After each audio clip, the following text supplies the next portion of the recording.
ಇಲ್ಲ, ಒಂದು ಒಂದು ತಮಗೆ ಹೇಳಬೇಕು ಅಂದ್ರೆ ಈ ವಿಷಯದಲ್ಲಿ ಭಾರತೀಯ ಜನತಾ ಪಕ್ಷದ ಅಧಿಕೃತ ಹೋರಾಟ ಅಲ್ಲ ಇದು. ಯಾಕೆಂದ್ರೆ ಹಂಗಿದ್ದಿದ್ರೆ ನನಗೆ ಜಿಲ್ಲಾಧ್ಯಕ್ಷರು ಹೇಳಿರೋರು, ಇಲ್ಲ ರಾಜ್ಯಾಧ್ಯಕ್ಷರಾದ್ರೂ ಹೇಳಿರೋರು. ಇದು ಯಾರೋ ಕೆಲವು ಸಂಘ ಸಂಸ್ಥೆಗಳು ಮತ್ತು ಇಂಡಿವಿಜುವಲ್ಸ್ ಯಾರಾದ್ರೂ ಮಾಡ್ತಾ ಇರ್ಬೋದು, ಗೊತ್ತಿಲ್ಲ. ಆದ್ರೆ HN valley, KC valley, Vrishabhavathi valley ಇದ್ರ ಬಗ್ಗೆ ಕೆಲವು ವಿಷಯಗಳನ್ನ ರಾಜ್ಯದ ಜನತೆ, ವಿಶೇಷವಾಗಿ ಬೆಂಗಳೂರು ಗ್ರಾಮಾಂತರ, ಚಿಕ್ಕಬಳ್ಳಾಪುರ, ಕೋಲಾರ ಜಿಲ್ಲೆಯ ರೈತರಿಗೆ, ಜನಸಾಮಾನ್ಯರಿಗೆ ಹಂಚಿಕೊಳ್ಳಿಕ್ಕೆ ನಾನು ಬಯಸ್ತೇನೆ. 2013ರಲ್ಲಿ ನಾನು ಮೊದಲನೇ ಸಲ ಶಾಸಕನಾದಾಗ ಆಗಿನ ಪರಿಸ್ಥಿತಿ ಏನಿತ್ತು ಅಂದ್ರೆ, ಅಂತರ್ಜಲ ಮಟ್ಟ ಎಷ್ಟು ಕುಸಿದೋಗಿತ್ತು ಅಂದ್ರೆ 1000ದಿಂದ 1500 ಅಡಿ ಅಂತರ್ಜಲ ಕುಸಿತ ಆಗಿತ್ತು. ಇವತ್ತು ಬೋರ್ವೆಲ್ ಹಾಕಿ ರೈತ ನೀರು ತೆಗೆದ್ರೆ ಆ ಒಂದು ಅಂತರ್ಜಲದಲ್ಲಿ ಅವನು ಪಂಪು ಮತ್ತು ಮೋಟರ್ ತಂದು ಅಳವಡಿಸುವಷ್ಟೊತ್ತಿಗೆ ನೀರು ಬತ್ತಿ ಹೋಗ್ತಾ ಇತ್ತು. ಎಷ್ಟೋ ಜನ ಆತ್ಮಹತ್ಯೆ ಮಾಡ್ಕೊಂಡಿರುವಂತ ಪ್ರಕರಣಗಳನ್ನ ನಾನು ನೋಡಿದ್ದೇನೆ.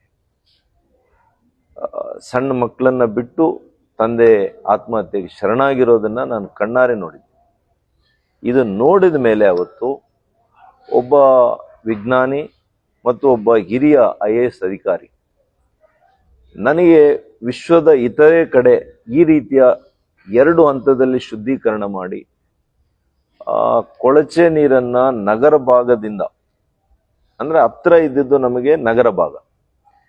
ನಿಮಗೆ ಗೊತ್ತಿರಲಿ, ಇಡೀ ಕರ್ನಾಟಕ ರಾಜ್ಯದ ಎಲ್ಲ ಕಡೆ 2 ವಾಟರ್ ಬೇಸಿನ್ಸ್ ಇಂದ ನೀರು ಹಂಚಿಕೆ ಆಗ್ತದೆ. One is Krishna basin, another is Kaveri basin.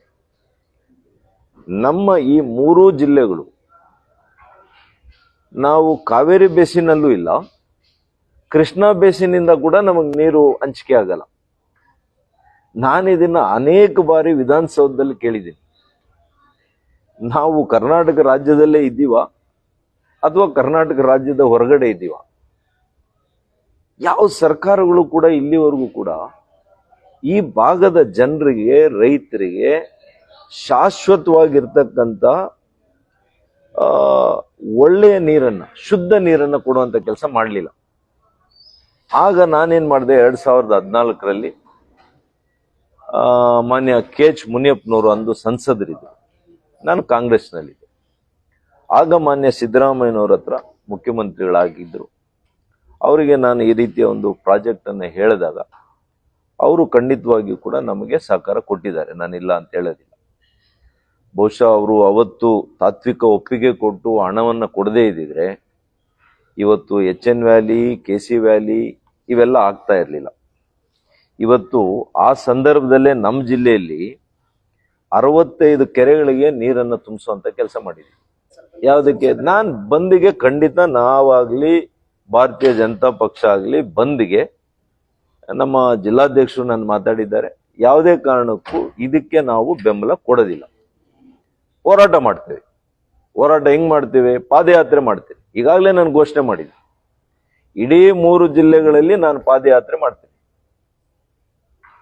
ಮುಂದಿನ ದಿನಗಳಲ್ಲಿ ನಾನು ಆಗ್ತೇನೆ. ಪ್ರತಿ ಹಳ್ಳಿಗೆ ನಾನು ಭೇಟಿ ಕೊಟ್ಟು ಜನರಿಗೆ ಯಾವ ರೀತಿ ಇದಾಗ್ತಾ ಇದೆ, ಏನು ಮಾಡಬೇಕು ಅನ್ನೋಂಥ ಅರಿವನ್ನು ಮೂಡಿಸುವಂತ ಕೆಲಸ ನಾನು ಮಾಡ್ತೇನೆ ಮುಂದಿನ ದಿನಗಳಲ್ಲಿ. ಹಾಗಾಗಿ ಇಷ್ಟನ್ನೇ ನಾನು ಬಯಸ್ತೇನೆ. ಪೊಲೀಸ್ನವ್ರಿಗೂ ನಾನು ಇಷ್ಟನ್ನೇ ಹೇಳ್ತೇನೆ, ಆದಷ್ಟು ಈ ಬಂದ್ಗೆ ದಯವಿಟ್ಟು ಯಾರು ಕರೆದಿದ್ದಾರೆ ಇದರದೆಲ್ಲ ಕೂಡ ತಾವು ಗಮನಿಸಿ, ಜನಸಾಮಾನ್ಯರಿಗೆ ತೊಂದರೆ ಆಗದಿರೋ ಇರೋ ರೀತಿಯಲ್ಲಿ, ನಷ್ಟ ಆಗದಿರೋ ರೀತಿಯಲ್ಲಿ ಕ್ರಮವನ್ನು ವಹಿಸಬೇಕು. ನಮ್ಮ ಪಕ್ಷದ ಕಾರ್ಯಕರ್ತರು ಮುಂದಿನ ದಿನಗಳಲ್ಲಿ ಈ ವಿಷಯದಲ್ಲಿ ಹೋರಾಟಕ್ಕೆ ನಾವೆಲ್ಲ ಕೂಡ ಮುಂದಾಗೋಣ ಅಂತ ಈ ಸಂದರ್ಭದಲ್ಲಿ ಹೇಳಿಕ್ಕೆ ಬಯಸ್ತೇನೆ.